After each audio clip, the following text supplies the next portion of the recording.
सही बात। तो let's see now what happens to this pyruvate, या इस पायरेवेट का आगे का तकदीर कहाँ लेके जाता है इसको। सो पायरेवेट जो है, एक तो तीन तरह से हम पायरेवेट को हैंडल कर सकते हैं। एक होगा एसिड का फॉर्मेशन, लैक्टिक एसिड, दूसरा होगा अल्कोहल का फॉर्मेशन, और दोनों भी ऑक्सीजन के एब्सेंस में होंगे। तीसरा होगा एरोबिक रेस्पिरेशन, जो कि ऑक्सीजन के प्रेजेंस में होगा। क्लियर बात। तो इसी को हम क्या कहते थे, इसको हम कहते थे एन एरोबिक वाला रेस्पिरेशन, एंड ये होता था हमारा एरोबिक। तो एन एरोबिक को हमने सिर्फ ओवरव्यू किया था। लेट्स सी कि एग्जैक्टली ये एनारोबिक रेस्पिरेशन होता किस टाइप से है। तो हमको ये तो पता है कि एनारोबिक रेस्पिरेशन कौन करता है, ज्यादातर पीके वाले करते हैं। पीके मतलब प्रोकैरियोट्स वाले, जैसे बैक्टीरिया हो गया, देन कोई ईस्ट होता है। ईस्ट क्या है, बैक्टीरिया का फंगस है ईस्ट बच्चा? फंगस। फंगस। तो ईस्ट वाला भी क्या कर सकता है, ईस्ट वाला भी क्या करता है, एनारोबिक फर्मेंटेशन करके अल्कोहल बना सकता है या लैक्टिक एसिड बना सकता है। बट अगेन इसके ना एनारोबिक कंडीशन में, मतलब जब ऑक्सीजन ना हो, उस वाले में भी दो चीजें हैं। आइदर एनी ऑर्गेनिक एसिड का बनना, स्पेशली लैक्टिक एसिड, या अल्कोहल का बनना। बट दोनों में भी हमको एंजाइम का यूज करना ही पड़ेगा। बिना एंजाइम का ये वाला साइकिल नहीं चलेगा। तो मान लो अब क्या हो गया, जैसे ही पायरेविक एसिड ने एंट्री कर ली, कहां से, ये सारा चीज कहाँ चल रहा था, पूरा ग्लूकोज का ये चल रहा था साइटोप्लाज्म में। कोई भी सेल के, चाहे वो ईके हो एंड पीके हो, दोनों के भी साइटोप्लाज्म में हमने ग्लूकोज को ब्रेक डाउन करा है इनटू 2 मॉलिक्यूल्स ऑफ पायरेवेट। ये हमको क्लियर है, कल तक ही हमने इसको देखा। अब इसको पायरेवेट को क्या करना है हमको, अगर ये एरोबिक रेस्पिरेशन होता ना बच्चे, तो हम इसको कहाँ भेजते, एरोबिक रेस्पिरेशन होता तो इसको हम माइटोकॉन्ड्रिया के पास भेजते पायरेविक एसिड को। बट पहले हम देखते एनारोबिक को, तो माइटोकॉन्ड्रिया वगैरह ऐसा कुछ बात वहां पे आएगा नहीं। डायरेक्टली उसको हम क्या करेंगे साइटोप्लाज्म में, क्योंकि ये क्या हो रहा है, ये हो रहा है बैक्टीरिया के अंदर, पीके के अंदर। सो ये सारी चीजें चल रही वाली है पीके के अंदर। तो यहाँ पे फिर नॉर्मल साइटोप्लाज्म में ही चलेगा। बट व्हेन, जब वहां पे यूज होगा पायरुवेट डी कार्बोक्सिलेज। अब जब भी डी कार्बोक्सिलेज बोलती हूँ, मतलब डी एंड कार्बो, कार्बो मतलब हमारा CO2, एंड डी मतलब इसको निकालना, रिमूव करना। तो जब पायरुविक एसिड से एक CO2 निकलेगा, एंड फिर उसके साथ और एक एंजाइम काम कर रहेगा, वो है अल्कोहल डिहाइड्रोजनेज, तब जाके बनेगा हमारा एथाइल अल्कोहल। इसको दो एंजाइम क्यों लगे, क्योंकि एक एंजाइम रहता है जो इंटरमीडिएट बनाता है इन दोनों के बीच में ना, यहाँ पे एक इंटरमीडिएट बनता है, यहाँ पे एक बनता है इंटरमीडिएट, एसिड अल्डिहाइड कहते हैं उसको। तो उस एसिड अल्डिहाइड का यहाँ पे आपको बताने का जरूरत नहीं है, जस्ट दो एंजाइम ही याद रखोगे तो भी चलेगा, कि एक एंजाइम जो कार्बन डाइऑक्साइड को हटाएगा, दूसरा एंजाइम जो अल्कोहल को बनाएगा। यस, तो थैंक यू। तो ये दो एंजाइम हमको हैशटैग करके लिख रही हूं मैं, विच मींस कि हमको याद रखनी है अल्कोहल को बनाने के लिए alcohol dehydrogenase, and carbon dioxide को निकालने के लिए डिकार्बोक्सिलेज, पायरुवेट का डिकार्बोक्सिलेज। वही चीज अगर ये हम किसी और सेल में कर रहे हैं, जैसे कि ह्यूमन में हम इसको कराते हैं कहाँ पे, एनीबडी नोस कि ह्यूमन क्यों होती है ऐसा, why lack of oxygen. Ma'am जब एक्चुअली ट्रांस करते हैं ना, तो उनकी मतलब बॉडी का पूरा ना ऑक्सीजन यूज हो जाता है, तो उस मैम पर्टिकुलर टाइम पे ना मैम तो बोलो। Okay ma'am slow. तो मैम वो ना जो बॉडी है ना, वो उस टाइम पे ना ऑक्सीजन नहीं बना पाती, लेकिन वो जो मसल सेल होते हैं उनको तो चाहिए होता है रेस्पिरेशन, तो वो इसीलिए एनारोबिक रेस्पिरेशन करते हैं, क्योंकि मैम ऑक्सीजन टाइम पे ना पूरी मात्रा में नहीं होता है। क्यों नहीं होता है, वो तो इम्पोर्टेंट है। आप लोग ना सुनो बच्चों, सब लोग आंसर्स तो सही देते हो, और उसके पीछे का लॉजिक सही लगाते हो, क्यों नहीं मिल रहा है उसको ऑक्सीजन ठीक से, क्योंकि मैम जब वो रन करता है ना, तो वो अपना सारा ऑक्सीजन ना सांस लेके यूज कर लेता है, यूटिलाइज कर लेता है। हाँ ओके, आई करेक्ट यू आकृति। ये थोड़ा बहुत सही है कि हम लोग जब बहुत एक्सरसाइज करेंगे, बहुत ज्यादा तेजी से भागेंगे, रन चन करेंगे, तो जितना ऑक्सीजन हमारा ले रहा है सेल, एंड जितना भी उसको कन्वर्ट कर रहा है पायरुवेट मैन में एंड एंड में एनर्जी में, बट सप्लाई जो है, सप्लाई कौन करता है? ब्लड करता है। उतना तेज हम सांस नहीं ले पाते, उतना तेज से ऑक्सीजन का सप्लाई नहीं हो पाता है मसल सेल के तक, वो ऑक्सीजन पहुंच नहीं पाता है। तो इन टाइम अगर नहीं पहुंचा, जैसे हम हॉस्पिटल से अगर किसी पेशेंट को रोड पे पड़ा हुआ है, एक्सीडेंट हुआ है, जब तक हम उसको हॉस्पिटल ले जाएंगे तब तक ऐसा हो सकता है ना कि कुछ बुरा हो जाए उसके साथ, खुदा करे अनफॉर्चुनेटली ऐसा ना हो। बट उसके लिए हम क्या करते हैं, एम्बुलेंस में क्या करते हैं, सारी चीजें हम, वेंटिलेटर हो, जैसे ऑक्सीजन हो, मास्क हो, ये मिनिमम रिक्वायरमेंट एम्बुलेंस में रखा जाता है, ताकि एटलीस्ट ट्रांसपोर्टेशन के दौरान तो कुछ ना वहां पे गड़बड़ ना हो। बट यहाँ पे वो चीज नहीं है, ऑक्सीजन नहीं मिला तो सेकंड चीज यहाँ पे कुछ भी नहीं है, डायरेक्टली या बिना ऑक्सीजन वाला जो होता है प्रोसेस एनारोबिक वाला, उसमें चला जाता है। तो यहाँ पे बैकअप सिस्टम कुछ नहीं है, ऑक्सीजन कमी पड़ने की वजह से डायरेक्टली एनारोबिक में जाना ही पड़ता है। कमी क्यों हो रही है? क्योंकि उतना तेज जितना मसल काम करता है ना, उतना तेज हम सांस नहीं ले पाते हैं, जिसकी वजह से ऑक्सीजन सप्लाई नहीं हो पाता है। ये पूछना चाहता है, बोलो मैम। बट उस टाइम पे तो सेल के पास कुछ क्या कहते हैं, वो बैकअप में थोड़ा ऑक्सीजन तो रहता ही है। हाँ, बट मसल उससे भी ज्यादा काम कर रहे होते हैं, जो भी बैकअप है ना उसको भी यूटिलाइज कर लेंगे। फास्ट है, रेशियो बहुत ज्यादा है, मतलब इतना एक्सरसाइज एंड जो आप सांस ले रहे हो, सांस लेके जो ऑक्सीजन सप्लाई हो रहा है उसमें बहुत अंतर आ जाता है, ratio goes very much up and down. तो सेटिस्फाई नहीं कर पाता है बॉडी, आपका ऑक्सीजन सप्लाई नहीं कर पाएगा मसल सेल को। तो नॉर्मल एक्सरसाइज अगर कर रहे हो ना, अगर नॉर्मल आदत है बॉडी को, तो उतना वो सह लेगी। बट एक दिन में सडनली मुझे भागने लगाओ कुछ 1-2 किलोमीटर एंड दूसरे दिन कुछ ना कराओ, तो that is where you are stressing your body. जब बॉडी स्ट्रेस के अंदर आ जाती है तब ऐसा होगा। एंड लैक्टिक एसिड फिर क्या करता है ना, उसके वजह से सी मसल सेल फिर क्या हो गया, एनारोबिक रेस्पिरेशन में चला गया, मतलब उसको ऑक्सीजन ठीक से मिला नहीं, तो उन्होंने क्या कर लिया, pyruvate instead of going to mitochondria, वो क्या करने लगा साइटोप्लाज्म में ही। अब यहाँ पे हमको आएगा जो एंजाइम वो है लैक्टेट डिहाइड्रोजनेज। सी वो जो बहुत इजी है ध्यान रखने के लिए, जो प्रोडक्ट बन रहा है उसी के नाम का एंजाइम है। अल्कोहल बन रहा है, अल्कोहल का डिहाइड्रोजनेज, कार्बन डाइऑक्साइड निकल रहा है, कार्बन डाइऑक्साइड का डिकार्बोक्सिलेज, लैक्टेट बन रहा है, लैक्टेट का डिहाइड्रोजनेज। तो नाम से ही आपको पता चल सकता है कि क्या प्रोडक्ट वहां पे है, एंड प्रोडक्ट से ही पता चल सकता है कि क्या एंजाइम है। So easy to understand. And जब लैक्टिक एसिड बनेगा तो this will cause pain in your muscle. Sometimes ये नीट का क्वेश्चन बन सकता है कि पेन क्यों होता है, तो ये जब अक्यूमुलेट होता है, ये जब जम जाता है ना, अक्यूमुलेट हो जाएगा, तो ये जम जाता है बहुत सारा सेल के अंदर, तो वो 1-2 दिन के लिए दर्द करेगा जब तक उसको डिसॉल्व ना किया। फिर 1-2 दिन में अगर आप फिर से कंटिन्यू करते हैं वो एक्सरसाइज या वो मैराथन रनिंग जो भी कर रहे थे, तो आपको दर्द नहीं होगा, क्योंकि हमारी बॉडी उस चीज को अडाप्ट कर लेगी, एडजस्ट कर लेगी, तो नहीं करेगा दर्द। अगर 1-2 दिन आप करके छोड़ देते हो, उसको भी अडाप्ट कर लेगी, बट अडाप्ट करने के से पहले जो वो स्ट्रेस में थी उसको थोड़ा सा नॉर्मल आने के लिए, पेन को थोड़ा जाने के लिए 1-2 दिन टाइम देना पड़ेगा। देन इट विल ऑटोमेटिकली, ये जो अक्यूमुलेट हुआ है वो डिसॉल्व हो जाएगा, पेन भी चला जाएगा। क्या बता दूं आकृति, क्या बताना है?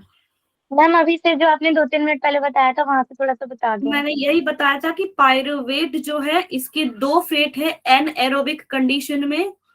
एनारोबिक कंडीशन मतलब ये लोकेशन जो चल रही है वो पीके के साइटोप्लाज्म में ही चल रही है।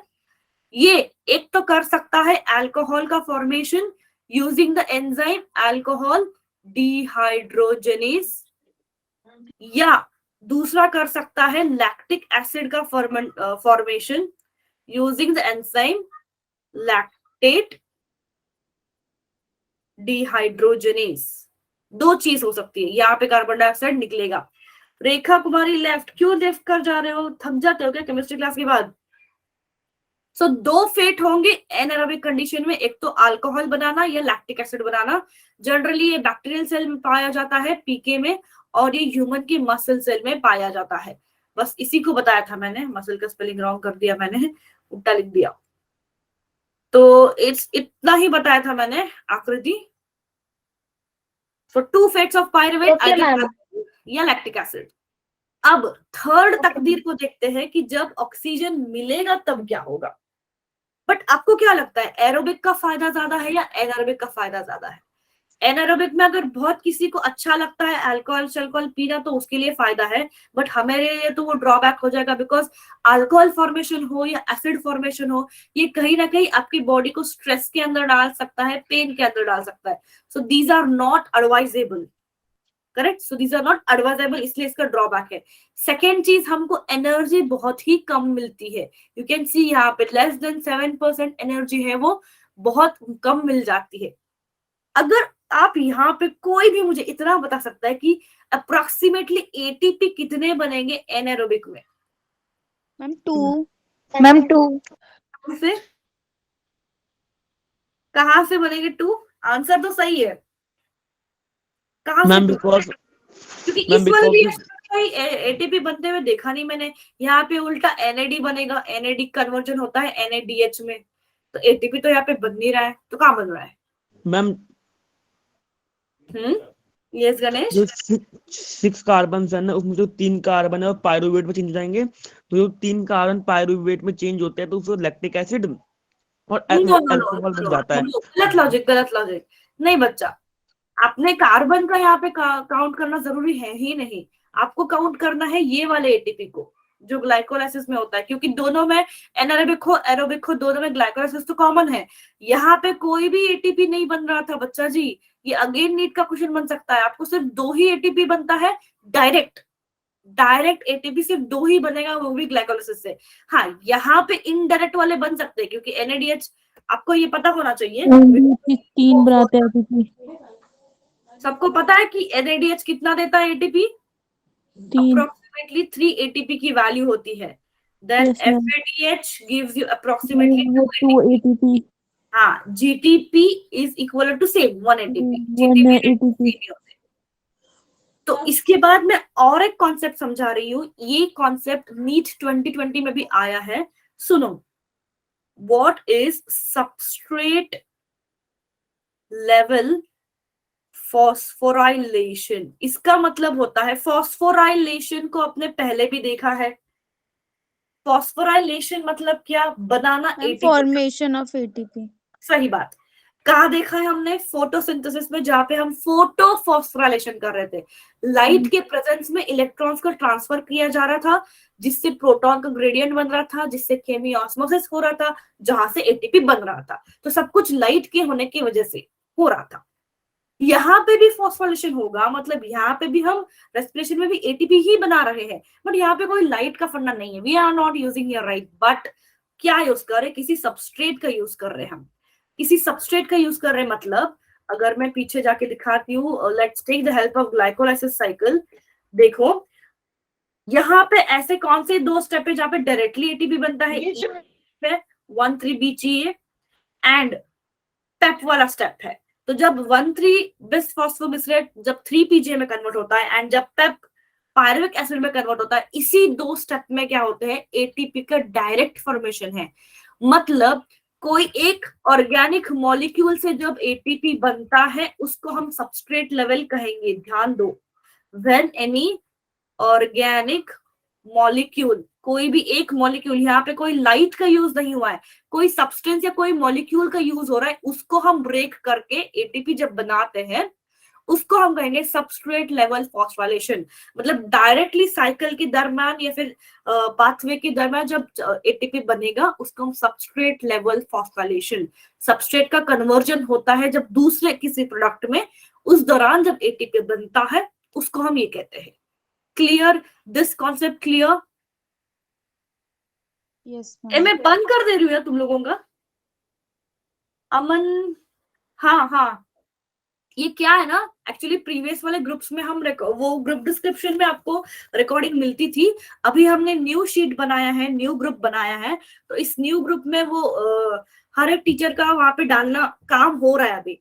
तो हम लोग उसमें अभी भी सबके टीचर्स के सारे रिकॉर्डिंग्स डाल रहे हैं. तो एक बार वो पूरा शीट ग्रुप में डाला करो रिकॉर्डिंग, तो न्यू ग्रुप में भी डाला जाएगा, न्यू ग्रुप के डिस्क्रिप्शन में भी डाला जाएगा. वो अभी काम चल रहा है, इसलिए थोड़ा देर हो रहा है, वरना उसको भी अपडेट कर देंगे हम. आपको मिल जाएगा ये. अमन, मैम मुझे ना डिस्क्रिप्शन से नहीं आती रिकॉर्डिंग निकालनी, यूट्यूब चैनल भी नहीं मिलता. नहीं, ग्रुप, व्हाट्सएप ग्रुप जो होता है ना, उसको इन्फो में क्लिक करो ना, वहां पे. अभी तो नहीं होगा, न्यू ग्रुप में नहीं होगा क्योंकि काम चल रहा है. पुराने वाले में है, पुराने वाले में ग्रुप के इन्फो पे जाओ, वहां पे लिंक है स्टूडेंट रिसोर्स करके, उसको क्लिक करो, है कंटेंट इन्फो में जाओ, मिलेगा आपको। In progress Ganesh. ठीक है, तो ये हमने देखे कि कुछ ड्रॉबैक, कुछ नुस्खे जो है, कुछ नुक्स, सॉरी नॉट नुस्खे, कुछ नुक्स जो है हमारे because of absence of oxygen होने वाले हैं। बट ऑक्सीजन नहीं है इसका मतलब ये नहीं कि ये जो बैक्टीरिया है या फंगस है जो जिंदा नहीं, ऐसा नहीं है, they are anaerobic simply. And और एक आपको इम्पोर्टेंट फैक्ट बताती हूँ, पता है अल्कोहल जब बनता है ना, एक टाइम के बाद जब ईस्ट अल्कोहल बना के थक जाएगा तो ये खुद ही को पॉइजन कर लेगा एंड खुद मर जाएगा आफ्टर सम टाइम। ये आपके एनसीईआरटी में भी दिया है, और इतनी छोटी सी प्यारी सी लाइन है ना, किसी का ध्यान नहीं जाता है इसकी तरफ। But it is very interesting fact कि after some time yeast will start poisoning themselves, जब वो सैचुरेट हो जाते हैं and then they will die, क्योंकि हर एक का एक लिमिट होता है, कितना ही करेंगे ना वो, तो it is having a limit also. ठीक है, वैसे वहां से कोई लीड पॉइंट नहीं बनेगा, थोड़ा सा फैक्ट बता दिया मैंने आपको ये होता क्या है। Okay, so here we complete anaerobic respiration. Aerobic respiration को अब आगे लेके चलते हैं। हमने कहाँ पे छोड़ा था, हमने इस साइकिल को छोड़ा था पायरुवेट की तरफ। तो पायरुवेट का हमने एनारोबिक फेट तो देख लिया, एक तो अल्कोहल बनना या लैक्टिक एसिड बनना। अब देखते हैं कि इस पायरुवेट का क्या खेल चल रहा है माइटोकॉन्ड्रिया के अंदर। बट माइटोकॉन्ड्रिया के अंदर पायरुवेट ना खुद नहीं जा सकता, बहुत ही ढीठ है वो, खुद नहीं जाएगा। इसको ना कुछ कन्वर्ट करना पड़ता है, इसके में अंदर कन्वर्जन्स लगाने पड़ते हैं, कुछ केमिकल रिएक्शन चलाने पड़ते हैं, जिसको हम कहते हैं इंटरमीडिएट रिएक्शन या लिंक रिएक्शन। इससे 1 मार्क क्वेश्चन जरूर बनता है, या लिंक रिएक्शन कहते हैं उसको। तो what do you understand by intermediate और लिंक? तो कहने की बात ये है बच्चों कि दिस पायरुविक एसिड, अगर हम डायग्राम देखें, ये पायरुविक एसिड ना जब एंटर करेगा माइटोकॉन्ड्रिया में तो उसको हमको कन्वर्ट करना पड़ेगा किसी और मॉलिक्यूल में जो होता है एसिटिल CoA। ऐसा इसलिए, ऐसा क्योंकि ये माइटोकॉन्ड्रिया का जो मेम्ब्रेन है वो क्रॉस नहीं कर पाता है, वो बैरियर क्रॉस नहीं कर पाता है, उसके अफिनिटी नहीं है। सो दैट्स वाई उसका फॉर्म को बदलना पड़ेगा, उसके रूप को बदलना पड़ेगा, जो कि हम बदलने का जो रिएक्शन होता है उसको हम कहते हैं लिंक या इंटरमीडिएट रिएक्शन, जो हम कन्वर्ट करेंगे इधर ही हम पायरुविक एसिड को कन्वर्ट कर देंगे एंड देन उसको माइटोकॉन्ड्रिया के अंदर भेजेंगे। ओके, मैं ना आप मैम ये जो chat- ग्लाइकोलाइसिस के जो 10 स्टेप्स है, ये बुक में बहुत ज्यादा इलैबोरेट करके देते हैं, हम इसको शॉर्ट करके लिखेंगे ना अगर हम एग्जाम में इसको एक्सपेंड करेंगे तो। नहीं, 10 को आप नहीं कर सकते, यू मैम कैन बहुत ज्यादा बड़े करके लिखे हैं। No no no no, you can not. आप 10 स्टेप्स को शॉर्टकट कर ही नहीं सकते, क्योंकि 10 steps are the fixed steps, उसको आप शॉर्टकट नहीं कर पाओगे यार। मतलब हम उसकी स्टेटमेंट्स बहुत बड़ी बड़ी हैं। हाँ, तो स्टेटमेंट्स किसने लिखने को कहा है? You just write the reaction ना, you write the reaction this way. Glucose नहीं, पूरा पाथवे लिखो ना, ये वाला पाथवे लिखो ना, जैसा ये पूरा यस मैम, ये एमपी पाथवे इसको, ये पाथवे ऐसा लंबा सा लिख दो ना इसको। तो उसके साथ तो स्टेटमेंट डालने की जरूरत नहीं है ना। नहीं नहीं नहीं, इसको पाथवे को लिख दो बस। Okay ma'am. ठीक है, तो माइटोकॉन्ड्रिया के पास जा रहे हैं हम, this is the theoretical thing.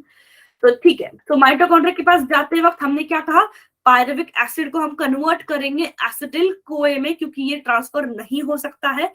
तो इस लिंक रिएक्शन के दौरान हमको और क्या चीज लगेगी, हमको लगेगा एक CoA, जो क्या है कोएंजाइम। कोएंजाइम ना मैंने बायोमोलिक्यूल्स में ही पढ़ाया है, ये क्या होते हैं जो एंजाइम को असिस्ट करते हैं, किसी भी मॉलिक्यूल्स को जुड़ के उसको हेल्प करते, कैटालाइज करते हैं। तो हमको लगेगा एक CoA एंड एक NAD, मतलब एक NAD का कन्वर्जन यहाँ पे होने वाला है NADH+H+ में। एंड एंजाइम के पास अगर आप देखोगे हमारे पास है एक मेटल आयन जो कि कोफैक्टर है। याद है क्या, बायोमोलिक्यूल्स में हमने कोफैक्टर्स पढ़े थे, जिसमें coenzyme, prosthetic groups and metal ions भी पढ़े थे। यस मैम, याद है। Same Yes. चीज।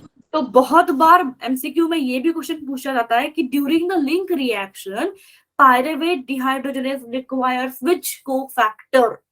तो पायरुवेट डिहाइड्रोजनेज मतलब पायरुवेट में से हमको निकालना है कार्बन डाइऑक्साइड को एंड NaDH को, उस दौरान उसको लगती है मदद हमारे मैग्नीशियम की। ये एक मेटल आयन है जो उसको मदद करेगा। तो हमने क्या करा इस रिएक्शन में, हमने करा पायरुवेट का कन्वर्जन, किस में, एसिटिल कोए में।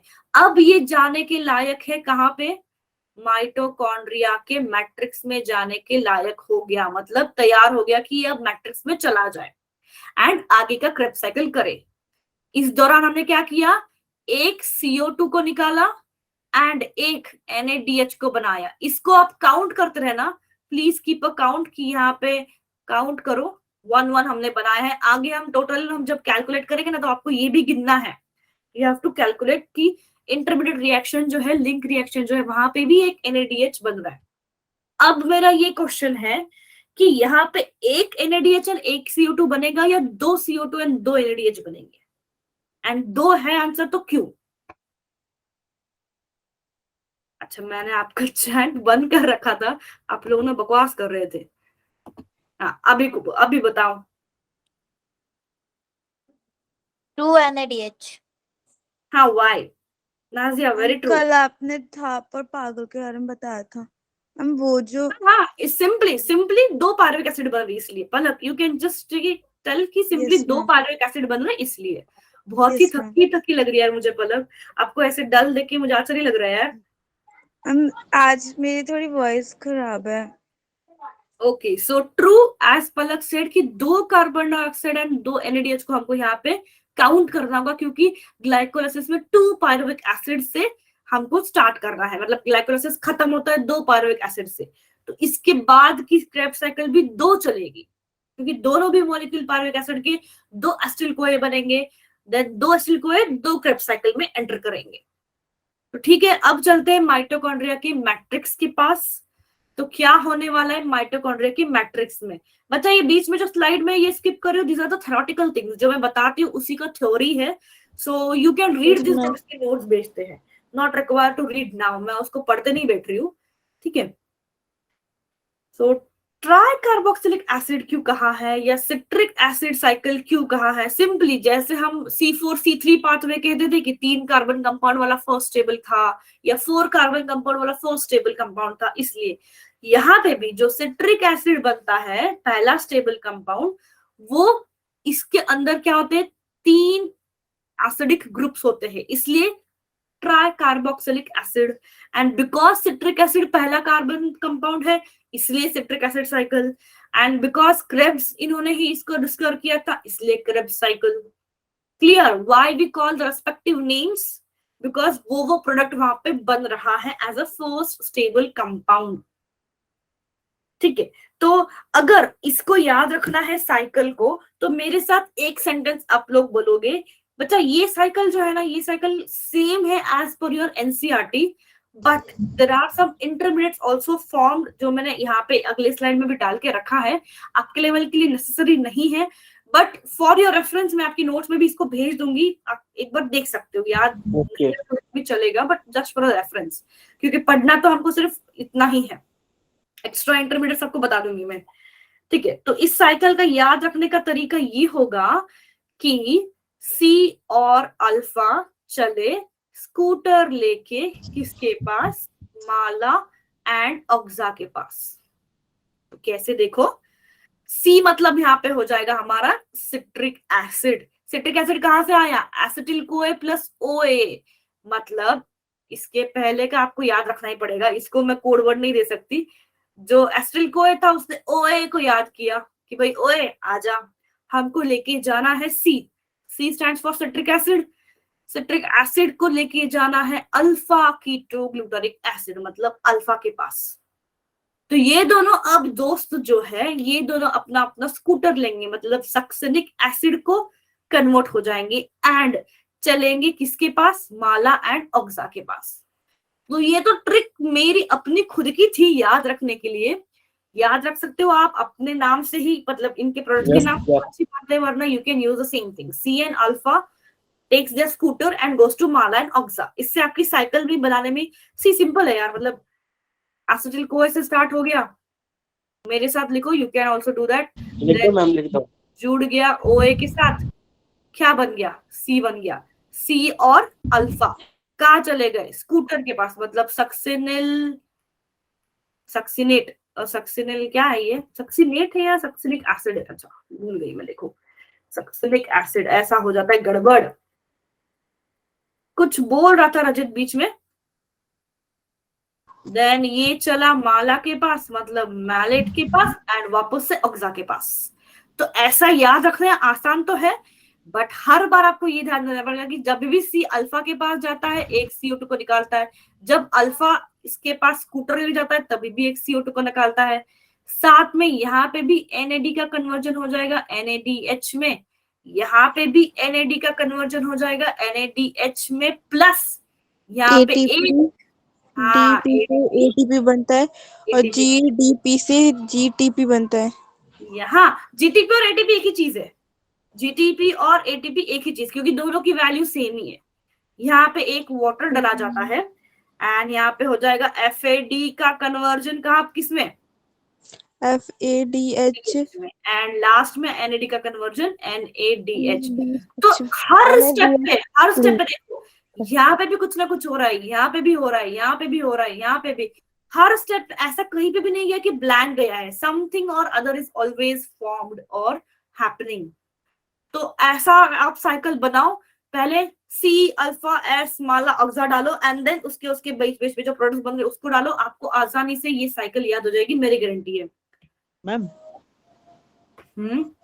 हमें एटीपी का फुल फॉर्म होता है, तो जीटीपी का फुल फॉर्म क्या होता है? Guanine triphosphate. क्या? गोनाइन ट्राइफॉस्फेट, एडेनोसिन जैसे था, एडेनोसिन इज द न्यूक्लियोटाइड बच्चा, इसमें देखा है ना हमने डीएनए में biomolecules, adenosine triphosphate nitrogen base, वैसे ये गोनोसिन ट्राइफॉस्फेट है।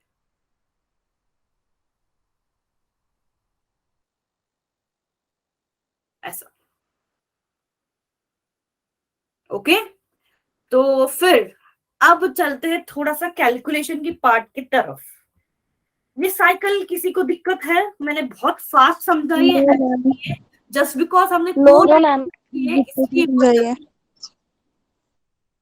कोड वर्ड्स यूज किए हैं। अगर थोड़ा मैं स्टेप स्टेप वाइज पूरा लिखती तो शायद आपको टाइम लेता। देखो इसको हम लिखेंगे सिट्रिक एसिड, इसको लिखेंगे alpha keto glutaric acid. And अगर ऐसा पूछा ना बच्चों क्वेश्चन में कि डिकार्बोक्सिलेशन कहाँ होता है, हाइड्रोजनेशन कहाँ होता है, रिडक्शन कहाँ होता है, तो आपको ये बेसिक चीज तो पता होनी चाहिए कि CO2 का निकलना मतलब क्या, डिकार्बोक्सिलेशन होना, अभी तक ये पता होना चाहिए। H2O का आना मतलब क्या, हाइड्रेशन होना, H2O का निकलना मतलब क्या, डिहाइड्रेशन होना। GTP बनना मतलब क्या, सिंथेसिस होना, वहां पे फॉर्मेशन होना। जब सिट्रिक एसिड बनता है तब कंडेंसेशन होता है। तो ये बेसिक चीज है, इस पे ज्यादा क्वेश्चन तो नहीं बना है, बट डिकार्बोक्सिलेशन एंड NADH का रिडक्शन यहाँ पे क्वेश्चन बनते हैं कि NADH कहाँ बना है, ATP कहाँ बना है। तो मैं अगर कैलकुलेट करूंगी टोटल डायरेक्टली ATP कितना बना, डायरेक्ट ATP या GTP दोनों भी बोल सकते हो आप, तो हमको कितना मिला यहाँ पे ATP, 1 मिला डायरेक्ट, बट मैं लिखूंगी 2। क्यों लिखूंगी 2, क्योंकि चलेगा साइकिल 2 बार, 2 एसिटिल को आएंगे 2 पायरुविक एसिड से, तो ये 2 टाइम्स चलेगा साइकिल। सही बात, तो ATP मिलेगा। तो अब कैलकुलेट करो NADH को, ये बहुत बड़ा टास्क है, कौन बताएगा सही से? 1 2 3 3 3 3 2 मैम 6 नहीं 6 ATP बनाएगा। नहीं नहीं नहीं एट नहीं, एट मैम NADH, मैम 8 होगा। मैम NADH, हाँ NADH सेवन। मैम NADH का कितना, NADH कितना हो रहा है? ओके गणेश, और कोई है जो आंसर करना चाहता है? मैम 8 मॉलिक्यूल्स हो रहे हैं NADH के। सही बात, कैसे 8? तो जिसको भी नहीं समझा, देखो यहाँ पे 2, यहाँ पे 2, यहाँ पे 2 और यहाँ पे 2, लिंक रिएक्शन भी तो पकड़नी होगी ना यहाँ पे। ये वाली जो लिंक रिएक्शन है हमारी पाइरुवेट टू असिल को है, मतलब ये डिपेंड करता है कि आपको क्वेश्चन क्या पूछा है। क्वेश्चन पूरा एरोबिक रेस्पिरेशन अगर पूछा है तो glycolysis, link reaction and Krebs cycle तीनों भी आप पकड़ोगे। बट अगर क्वेश्चन में सिर्फ क्रेब्स साइकिल या TCA पूछा है तो NADH6 सही होगा सर। गेटिंग? Yes ma'am. तो 6 और 8 किस पे डिपेंड करेगा? अगर लिंक रिएक्शन को ऐड किया तो 8, लिंक रिएक्शन को छोड़ दिया है, सिर्फ क्रेब्स साइकिल को पकड़ा है, मैट्रिक्स में जो होने वाला है उसी को पकड़ा है, तो उसके हिसाब से फिर 6 आ जाएगा आंसर। ठीक है, तो अभी के लिए हम 8 मान के चलते हैं क्योंकि हमको टोटल गिनना है। So let's write 8 as a final. Ma'am हाँ बोलो। मैम आपने जो क्रेब साइकिल दिखाए थे मैम, इस क्रेब साइकिल में तो मतलब और भी स्टेप शो कर रहे हैं। अगर गूगल पे सर्च करें तो मैम सिट्रेट, एसोसिनेट, फिर मैम आइसोसिट्रेट यही और यही बता रही हैं। एसिड उसके इंटरमीडिएट, मैंने बताया ना कि उसकी इंटरमीडिएट बनता है, ये वाला एक इंटरमीडिएट बनता है, ये वाला एक इंटरमीडिएट बनता है, ये वाला एक इंटरमीडिएट, 3 और इंटरमीडिएट्स बनते हैं, बट आपके लेवल पे जरूर यस नहीं है। मैम। यहाँ पे होता है आइसोमराइजेशन, बट नॉट रिक्वायर्ड। बच्चा क्यों इतना डिटेल्स में जा रहे हो आप? डिग्री में पढ़ोगे। Okay ma'am. सक्सेल क्या पता है, ये इंटरमीडिएट निकल जाता है क्लोरोफिल को बनाने में। चलो मैं लिख देती हूँ आपको, फॉर अगर कहीं गलती से क्वेश्चन आ भी गया तो ये बनता है क्लोरोफिल को बनाने में। कभी कभी अल्फा कीटोग्लूटारिक एसिड निकल जाता है ना अमाइनो एसिड्स को बनाने में। तो ये प्रोडक्ट्स के अलग पाथवे है, अलग से कभी कभी ये अपना भी कुछ अलग से काम भी कर लेते हैं। तो 3 एक्स्ट्रा इंटरमीडिएट से सिट्रिक अल्फा के बीच में एक आइसोसिट्रिक एसिड बनता है, एंड कीटा एंड स्कूटर, नहीं सॉरी, अल्फा एंड स्कूटर के बीच में एक सक्सिल कोई बनता है। एंड जब स्कूटर से हम माला के पास जाएंगे उसके पहले फुर करके जाएंगे। हाँ यू कैन रिमेम्बर कि स्कूटर से फुर करके चले गए माला के पास फ्यूमरेट से, तो ऐसे याद रख सकते हो आप, बट नॉट रिक्वायर्ड बिकॉज आपके एनसीईआरटी टू देखो आजकल का जो एनटीए का रूल्स आया है that they are strictly sticking to the NCERT part. But फिर भी मैंने, ये था एनसीईआरटी का डायग्राम, ये था एक्स्ट्रा वाला डायग्राम, तो दोनों भी डाल के रखा था मैंने। तो आपको ये मिल भी जाएगा, वैसे भी जैसे भी नोट्स डालूंगी उसको आपको ये डायग्राम मिल जाएगा, डोंट वरी। एंड हर cycle is catalysed by some of the enzymes, but उतना नहीं चाहिए, डोंट ज्यादा आप टेंशन ना लो। ठीक है, एफएडीएच कितने बने? 2 एफएडीएच बने। molecules है। अब इसका ना डायरेक्टली एटीपी करो, ये एटीपी तो हो गया। नाउ 8 एटीपी मतलब इंटू 3 एंड एफएडीएच मतलब कितने होते हैं? 2 इज इक्वल टू व्हाट? अरे 24 बनेंगे ATP और यहाँ पे 4। Okay, so this is what happens. 24 plus 4 हो जाता है 28 प्लस 2 30, ग्लाइकोलाइसिस से 2 32। किसी को भूल रहे हम? 36 आना चाहिए, वी आर फॉरगेटिंग समथिंग। नहीं एनएडीएच ग्लाइकोलाइसिस में भी बनता है ना, 2 एनएडीएच बनते हैं ग्लाइकोलाइसिस में, हम उसको भूल गए। Yes ma'am. आ गया ग्लाइको बच्चा हमारा। सी ग्लाइकोलाइसिस में 2 एटीपी तो बने, बट यहाँ पे एनएडीएच भी बना है। Where is that step? यहाँ पे। हाँ, तो जब स्प्लिट होता है मॉलिक्यूल धाप एंड पागल, तो वहां पे एक एनएडीएच भी बनता है। तो हमको अब एनएडीएच को भी ऐड करना है यहाँ पे। तो कितने एनएडीएच ऐड हो गए वहां पे? 2 into 3 6, मतलब इसको प्लस 6 कर दो। कितना हो गया? 38। आ गया हमारा, टैली हो गया फिर 38 एटीपी। Yes ma'am. ऐसा कोई है जिसको नहीं समझा कि मैम डायरेक्टली 38 एटीपी आया कहाँ से? ऐसे ही पढ़ते ना आप, 36 एटीपी बनता है हमारे इसमें। ओके, सो लेट्स टैली कि हमारा सही से हुआ है क्या नहीं। हमने जो कैलकुलेट कराया हमारे बच्चों ने कि पायरुविक एसिड जब एंटर करा था माइटोकॉन्ड्रियल मैट्रिक्स में तो ये लेके आया था अपने साथ, एंड जब बाहर निकला एरोबिक रेस्पिरेशन से, मतलब क्रेब्स साइकिल से जब बाहर निकला तब क्या किया? 6 CO2 को निकाला, 8 NADH, सही बात है, हमने 8 को कैलकुलेट किया था, प्रोटॉन्स, देन 2 FADH, ये भी सही है बच्चों, एंड 2 ATP, सही बात है। अपने आप को तालियां बजा लो कि आप लोगों ने सही से कैलकुलेट किया है, and we have all tallied it correct. Great work people, great work. खुश हो जाओ यार, इतना सड़ा सा मुंह लेके मत आओ, बता रही हूँ मैं। एक तो केमिस्ट्री क्लास करके आते हो, हमारी केमिस्ट्री बिगाड़ देते हो आप लोग, है कि नहीं? No ma'am.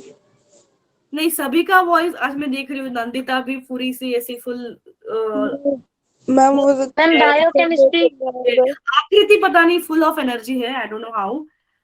Ma'am yes ma'am, मैं हूँ। मैम मैं हमेशा ही फुल ऑफ एनर्जी रहती हूँ, पता नहीं कैसे। ये रजत कुछ ज्यादा ही है, ये हाई ट्रांजिशन स्टेट में होता है ये रजत डोरेमोन। Yes ma'am. ओके, सो सिग्निफिकेंस क्या है वो, इसके बाद वाला सेगमेंट इंपॉर्टेंट है, कहा जिसमें मैंने प्रीवियस ईयर के क्वेश्चंस डाले हैं, तो don't miss that.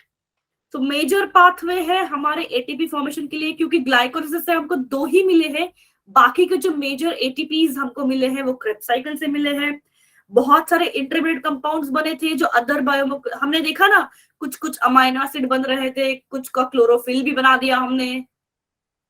You can see this, मैंने बताया आपको कहाँ पे क्लोरोफिल बना, कहाँ पे अमाइनो एसिड बना, बताया था। Many things. अच्छा हाँ, यहाँ पे लिखा है देखो, क्लोरोफिल इज फॉर्मिंग फ्रॉम सक्सेनल कोए। ये वैसे ज्यादा पूछा नहीं जाएगा आपको, बस इतना याद रखना कि मेजर पाथवे है फॉर द एटीपी फॉर्मेशन। ये क्या हो गया? तो you will now start answering में दिस, क्योंकि मैं ऐसे छोड़ने वाली हूं नहीं आपको, इंपॉर्टेंट क्वेश्चंस है, बाद में खुद करोगे तो समझ में नहीं आएगा, इसलिए। तो पोल्स भेजो या ऐसे ही कर लोगे बच्चा? मैम ऐसे ही कर लेंगे। मैम नोट्स भेज देना, हेल्प हो जाएगी थोड़ी। क्या दूं? नोट्स मांग रहा है मैम। अरे रुक जाओ, after the class. Okay, so first question, let's. Aakriti गलत बात बच्चा। Ma'am B option. अच्छा, मैं पोल्स भेजू सबको, are you ready for the polls? Okay okay okay.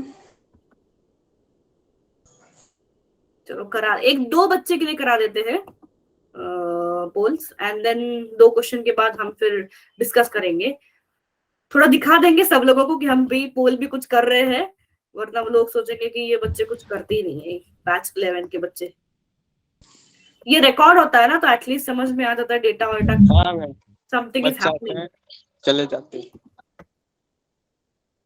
अच्छा, टाइम पास के लिए नहीं आना है रजित, सुनो आप, स्टार्ट गिविंग द आंसर्स। मैंने फर्स्ट का पोल भेज दिया है, क्विकली। क्वेश्चन कहाँ है? दिख नहीं रहा है? क्वेश्चन 1 दिख नहीं रहा है? ब्रो पोल में क्वेश्चन नहीं दिखता। मैं पोल पे देख रहा था। No bro. क्वेश्चन 1, क्वेश्चन 2,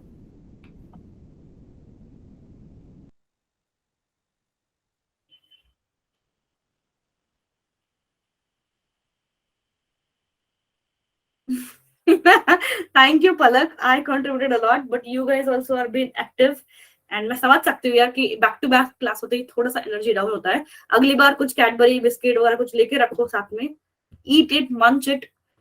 बात तो मैं कर रही हूँ, आपको सुनना है तो आप खा सकते हो।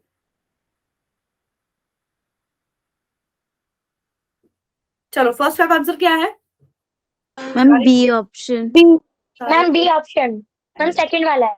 Option B 2।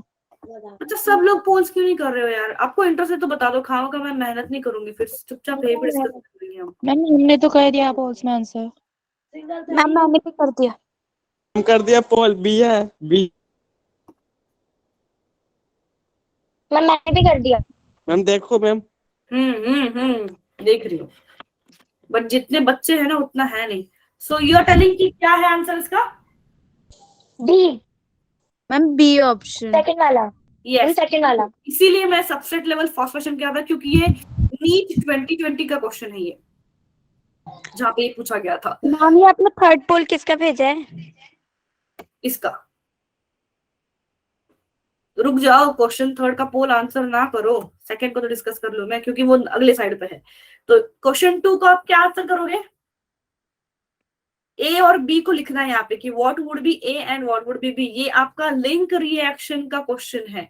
Ma'am B option. Second option.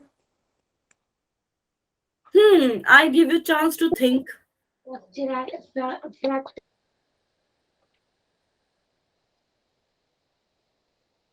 सोचो। सी, जिसने भी सही कहा, आपने मैग्नीशियम को देख के सही कहा, ये तो सही है, बट सिट्रिक एसिड कहाँ बन रहा है लिंक रिएक्शन में? पायरुविक एसिड जब कोए और एनएडी के साथ जुड़ेगा तो पहले एसिटिल कोए बनाएगा, not citric acid. And pyruvic dehydrogenase जो कार्बन डाइऑक्साइड को निकलता है वहां पे आएगा। तो सही आंसर होगा इसका 3 बच्चा, नॉट 2. 2 करेक्ट है but not citric acid. Okay, okay. ठीक है, सभी को clear? Okay, ma'am. Yes, ma'am. Now do this question 3 and question 4. Third का पोल मैंने पहले ही भेजा था. सोच के वोट करो. बहुत लोग गलत जा रहे हो पीपल. दिस इंडिकेट्स कि आपको नहीं समझा है. मैं पूरा क्लास रिपीट करूंगी, फिर सोच लो.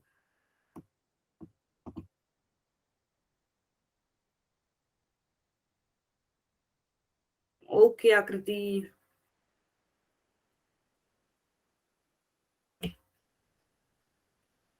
Molecule of glucose generates dash molecule of acetyl-CoA which enters the Krebs cycle. कितने acetyl-CoA बनते हैं एक ग्लूकोज से?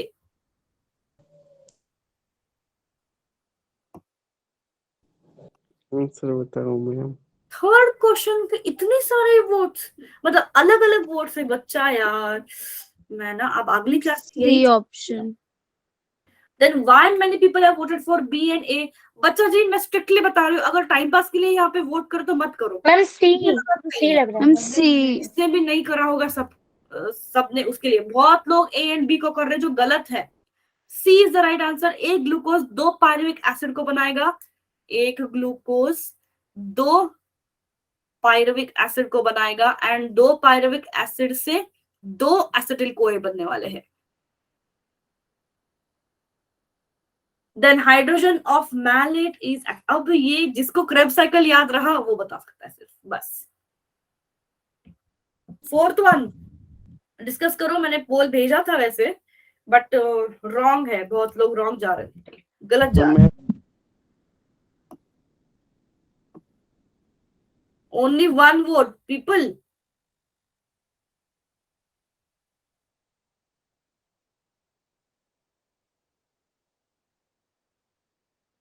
ओके आकृति सी. निशा ए कैसा बच्चा?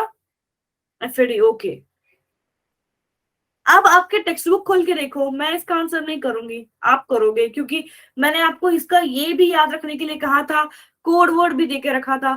फिर भी आप गलत करोगे तो फिर क्या ही फायदा है ना. निशा ए नहीं आएगा बच्चे इसका आंसर. सॉरी, ए ही आएगा इसका आंसर. सी नहीं आएगा. आकृति, नॉट निशा. आकृति, नंदिता, सी नहीं आएगा इसका आंसर. एफएडी आएगा. सी तो तब आएगा जब माला जाएगी ऑक्सा के पास. अब हमको क्या करना है, स्कूटर लेके माला के पास जाएगा, तो वो वाली रिएक्शन चाहिए हमें. समझे? Yes, ma'am. Okay, 2 more questions quickly. अब पोल नहीं भेज रही हूं मैं. Which is the wrong statement पूछा है. Krebs cycle wrong statement. This was asked in 2017. ध्यान से पढ़ो, बहुत ही केयरफुली पढ़ो.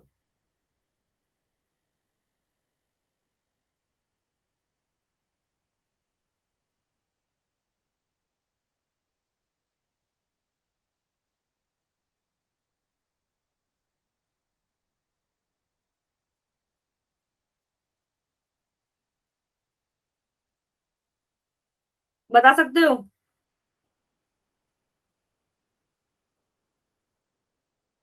Talk directly.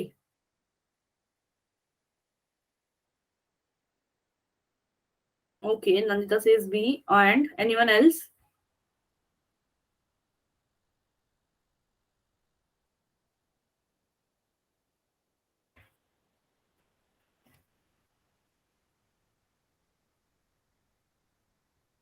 Anyone else?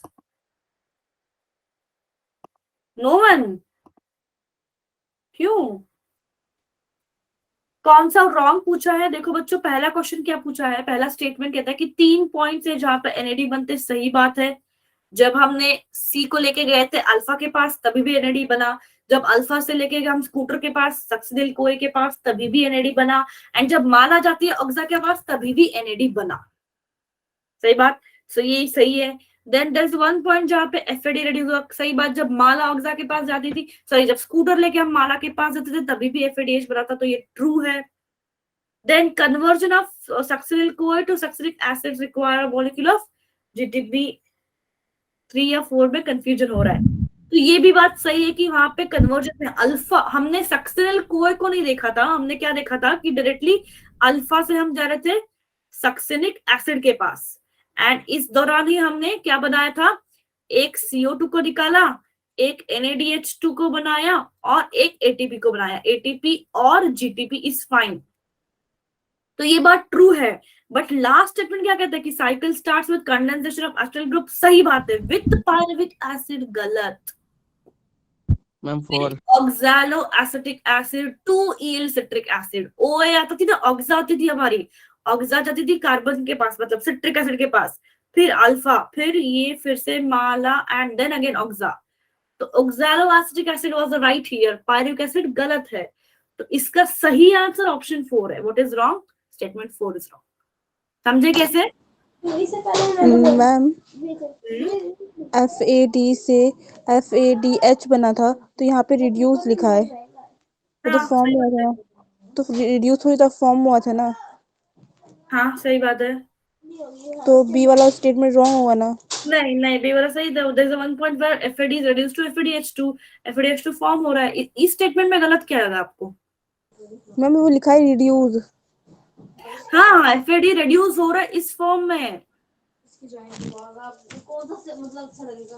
FADH2 जब होता है इसको कहते हैं रिड्यूस, एंड जब FADH2 नॉट H2 FADH, सिर्फ FAD में होगा तो इसको कहेंगे हम ऑक्सीडाइज्ड। क्या फर्क, क्या गड़बड़ क्या हो रही है? You want to see the pathway? No समझ आया क्या बोलना चाहते हैं। FAD is getting converted or reduced to FADH. हम ऐसे ही कहते हैं ना कि NAD is getting reduced to NADH, NAD is getting reduced to NADH। सही बात है बच्चे? यस नहीं मैम सही है।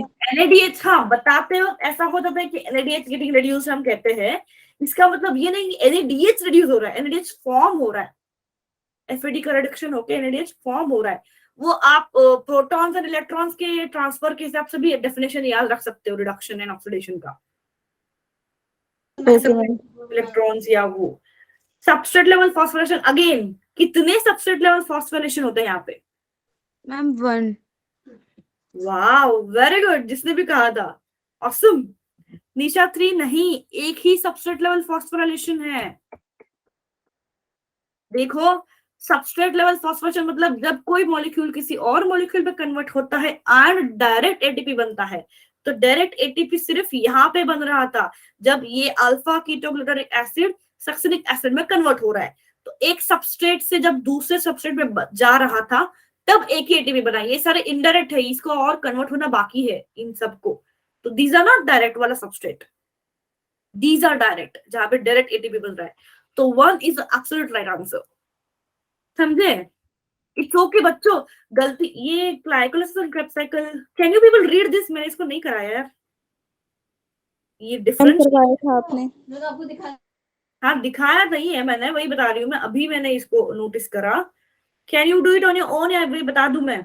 लोकेशन है साइटोप्लाज्म, माइटोकॉन्ड्रिया है, ये एरोबिक दोनों में भी होता है, ये सिर्फ एरोबिक में होगा। Then linear pathway, cyclic pathway, oxidise पूरा कंप्लीट नहीं होता यहाँ पे। देन यहाँ पे ग्लूकोज पूरा कंप्लीटली ऑक्सीडाइज होगा। 2 एटीपी कंज्यूम होते हैं, खा जाते हैं हम 2 एटीपी ग्लाइकोलाइसिस में। यहाँ पे कोई कंजम्पशन नहीं है एटीपी का। यहाँ पे 2 एटीपी जनरेट होते हैं, तो यहाँ पे डायरेक्टली 2 जीटीपी बनते हैं। एटीपी और जीटीपी एक ही बात है, चलेगा। NADH 2 और NADH यहाँ पे कितने? 6। यहाँ पे लिंक रिएक्शन नहीं पकड़ी उन्होंने, देखो सिर्फ क्रेब्स साइकिल पकड़ा, इसलिए 6 पकड़ा यहाँ पे। नो CO2, यहाँ पे CO2 बनता है। And all enzymes catalysing glycolysis reactions are in the cytoplasm.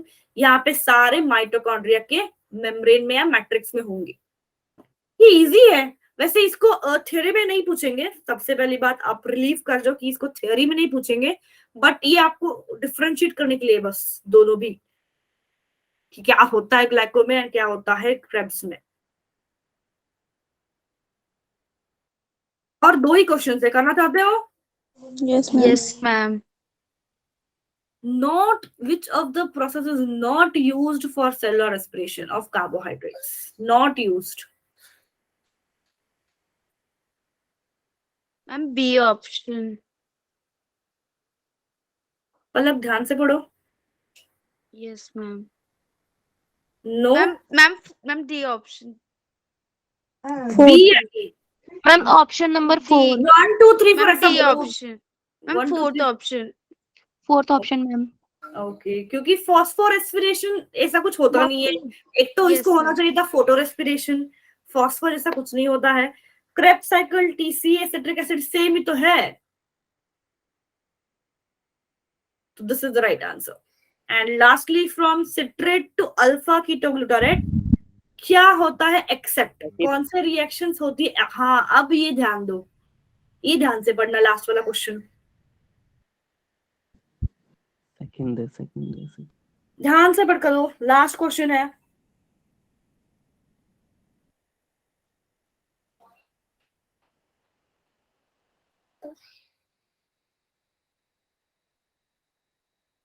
Okay, Nandita. Anyone else?